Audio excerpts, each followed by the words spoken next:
Hola amigos, hoy vamos a hablar de lo que se conoce como economía de la conquista. En las primeras expediciones de Colón, la corona costeaba la aventura y pagaba la soldada, haciendo promesa de recompensar la labor con tierras y gratificaciones. En 1509, los reyes católicos piensan que la cosa les está saliendo muy cara y deciden dar el protagonismo a la iniciativa privada. Es la primera de las expediciones andaluzas de Núñez de Balboa quien inaugura esta nueva etapa, con las únicas excepciones de las expediciones de Pedrarías Dávila, organizadas entre 1513 y 1514, y la expedición de Magallanes en 1519. A partir de ahí, la financiación sería privada y el instrumento que se utilizó fue lo que se conoció como hueste de conquista. ¿Qué era una hueste de conquista? La hueste era una asociación voluntaria de hombres en torno a una persona que tomaba la iniciativa y se erigía en su jefe. No eran ejércitos profesionales, eran una evolución de las mesnadas medievales. Se organizaba en compañías y éstas en cuadrillas, de manera más o menos disciplinada en función de la autoridad que el jefe sabía imponer. Los compañeros se unían con el objetivo de conquistar, ocupar e incorporar territorios para establecerse en ellos. No contraían ninguna obligación especial y, a no ser que debieran dinero al jefe, podían abandonar la empresa cuando lo desearan. Los hombres reclutados en ocasiones participaban en la sociedad con armas, caballos, etc. Si no tenían esas propiedades, el jefe se las podía suministrar como anticipo del botín. Así, cada miembro era, en cierta manera, socio del jefe y del resto de compañeros. Es importante comprender que iban a la aventura y que no tenían posibilidad de reclamar si fracasaban. Con este tipo de compromiso, la disciplina se hacía problemática. Muy pocos contaban con experiencia militar, pues se dedicaban fundamentalmente a la agricultura, la ganadería o la artesanía en sus lugares de origen. Algunas huestes estuvieron integradas en su mayoría por gentes de pocos pueblos, de una comarca o de una provincia, siendo frecuente que muchos de sus integrantes estuvieran relacionados por parentesco. La formación de la hueste se notificaba en los pueblos a son de tambor. La inscripción en ella se podía hacer en la casa del jefe. En la inscripción era muy importante que constara el aporte que hacía el recluta, pues ello pesaba a la hora de hacerse el reparto del botín. Recibía mayor parte de botín y de mercedes quien más aportaba a la empresa. Si alguien iba en la hueste con un caballo de su propiedad, su recompensa sería mayor. Debían guardar fidelidad al jefe. Carecían de sueldo u otros ingresos económicos permanentes. Su única aspiración debía de ser los premios que podían obtener de la corona a través del jefe, mercedes de tierras y aguas, encomiendas, metales preciosos, joyas, etc. Teóricamente ninguno de los miembros era musulmán, judío, hereje o castigado por la Inquisición, pero en la práctica esto era imposible de evitar. Se prohibía también el paso de gitanos, esclavos casados sin su mujer e hijos, mujeres solteras sin licencia y casadas sin sus maridos. Un participante poco conocido de las huestes indianas fueron las soldaderas, que eran mujeres, de la misma extracción social que los conquistadores. Dada la escasez de mujeres, la conquista les brindaba la posibilidad de convertirse en señoras de la floreciente colonia asentada sobre la tierra conquistada. Las huestes podían organizarse en España o en las Indias. En ciertos momentos la corona prefirió que se llevara gente de España por el riesgo de despoblamiento que se producía en las Indias. Era frecuente que la hueste se reclutara en España y se completara en las Indias. Los jefes preferían reclutar en Indias por la experiencia acumulada y la aclimatación al medio. Con la variopinta tropa así reclutada y antes de partir se hacía el alarde, que consistía en hacer un recuento y una revista de la fuerza combativa disponible. Cada soldado se ponía encima lo que tenía e iba armado como podía. Proliferaban toda clase de jubones y calzas, así como cascos, cotas, morriones, celadas, rodelas, alguna cota de malla y muchos acolchados de algodón contra las flechas. De las armaduras se tomaban solo algunas piezas de la parte superior del cuerpo. Abundaban las armas blancas como espadas, picas, lanzas y ballestas, aunque también había algunos mosquetes, arcabuces y falconetas. La artillería solía ser escasa y muy ligera. Constituía una de las grandes armas contra los indios junto con los caballos y los perros. Los caballos iban protegidos con pecheras y llevaban petrales de cascabeles para infundir temor a los nativos. En el alarde también aparecían los indios, convertidos en aliados por la fuerza de las circunstancias.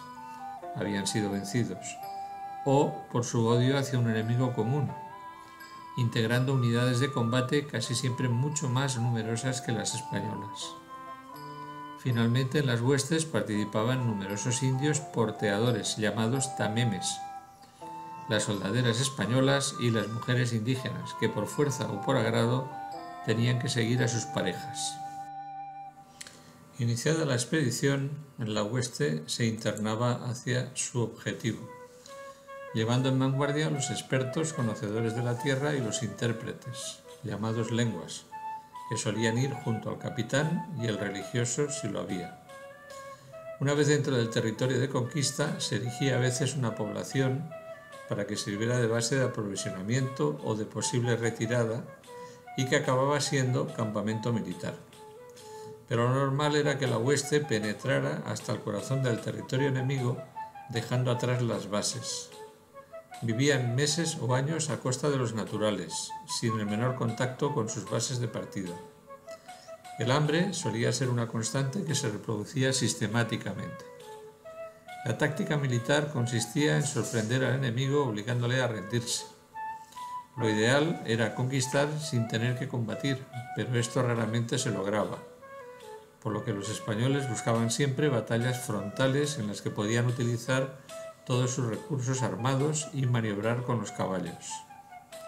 A partir de la conquista de México, los españoles emplearon la fórmula de secuestrar al jefe enemigo, ya que por el tipo de civilización que estaban enfrentando, el poder residía en la máxima autoridad y se conseguía desestabilizar rápidamente las estructuras organizativas.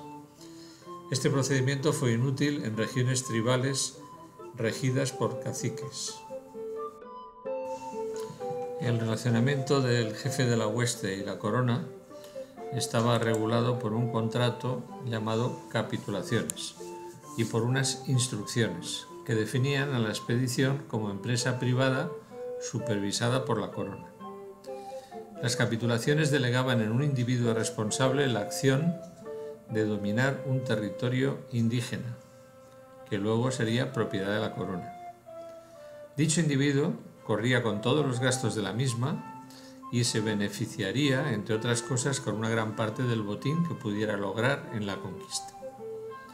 La corona, como dueña potencial de dicho territorio, imponía las condiciones, demarcación territorial, plazo en que debía realizarse, ciudades que se asentarían en el territorio, etc., y otorgaba las mercedes que estimaba oportunas, títulos, nombramientos, derecho a repartir tierras y solares, rebajas de derechos, etc.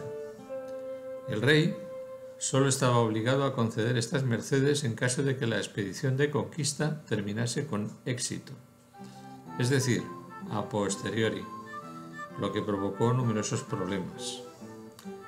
Recibiría además el quinto real, que es el 20% del botín que se capturase. Muchas veces también se regulaba la distribución del botín y la ayuda financiera recibida. La empresa conquistadora se constituía, así, a crédito. Se pagaría con la riqueza que se lograra arrebatar a los indios y con un capital mixto estatal, privado y comunal.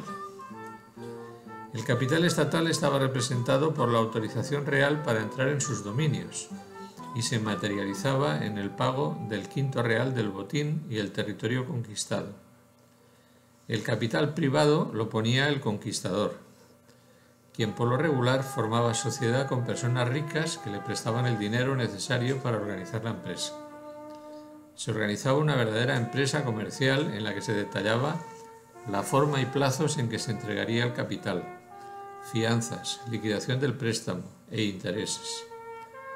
El capital comunal lo ponían las personas que se enrolaban en la empresa con sus pertrechos, armas, provisiones, etc.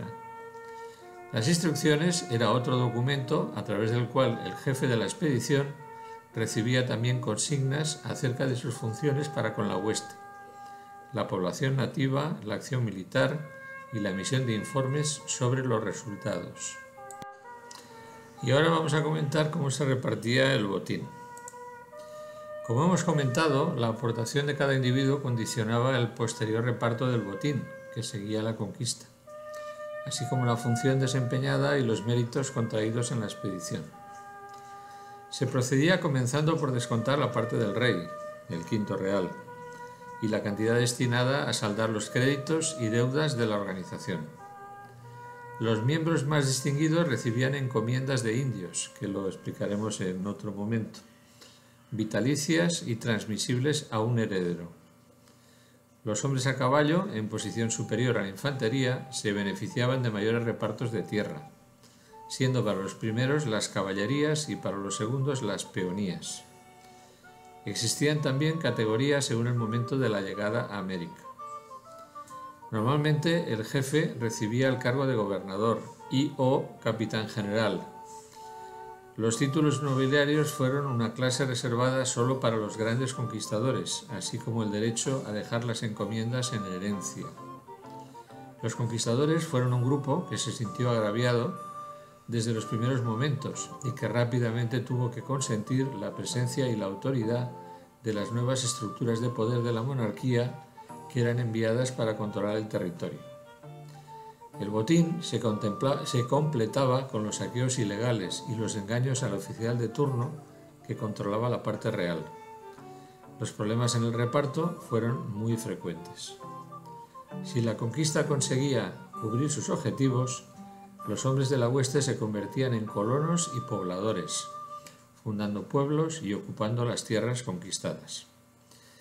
Y ya para finalizar, decir que si no había botín, los reyes se quedaban sin su quinto, los soldados sin su parte y los socios capitalistas sin su dinero, ya que normalmente el conquistador no tenía bienes suficientes con que responder a sus acreedores. Esto explica, llamémosle, el interés y la falta de escrúpulos con que funcionaban las huestes conquistadoras.